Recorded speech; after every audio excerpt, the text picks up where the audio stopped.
It's no secret that this is a big campaign year, both in Montana and the nation. MTN News will be bringing you complete, in-depth campaign coverage as the races unfold in the Big Sky State all the way up to Election Day.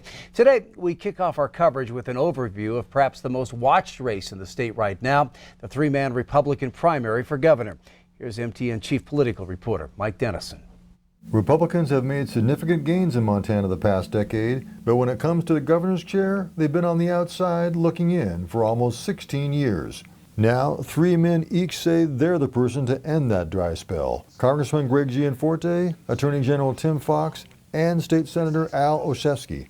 Gianforte, a wealthy high-tech businessman from Bozeman, has been raising scads of money to fuel his campaign and says his business background is his strong suit. What I hear is people want business experience in Helena, largely so that we can have a stronger economy, so that there are better, higher wage job opportunities for Montanans. Gianforte says he'll unveil a business plan this spring to boost all sectors of Montana's economy. Fox, however, has taken aim at Gianforte, calling him a divisive figure who's more likely to lose the general election. Let's not squander another opportunity to get a Republican in the governor's office by having a polarizing figure who has demonstrated an inability to win the governor's office, even despite spending $6 million of his own money. He's referring to the 2016 election when Gianforte was the only Republican candidate to lose a statewide race, falling to Democratic Governor Steve Bullock. Fox says he's been able to work with people of all political stripes to achieve significant goals as Attorney General,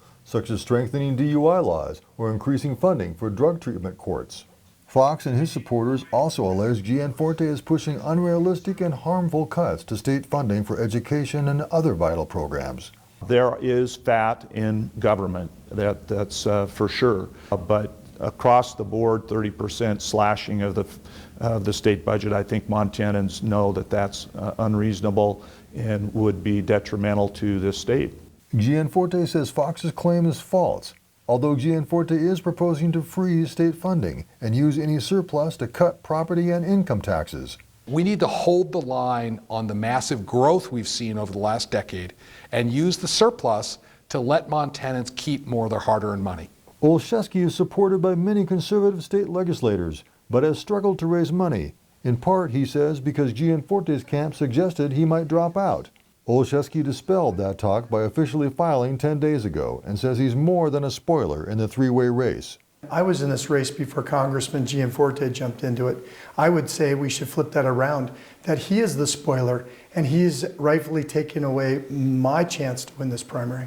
Olszewski is pitching plans to boost natural resource development and use that tax revenue to reduce property taxes. He also notes he's the only military veteran in the race, a big voting bloc in the GOP primary.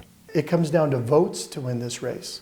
Whoever has 55,000 votes wins this three-way primary, and I'm fighting for every one of those votes. Conventional wisdom says Gianforte is the favorite, but we have 4 months until Election Day. A lot can happen between now and then, and we'll have a lot more to report on this crucial race.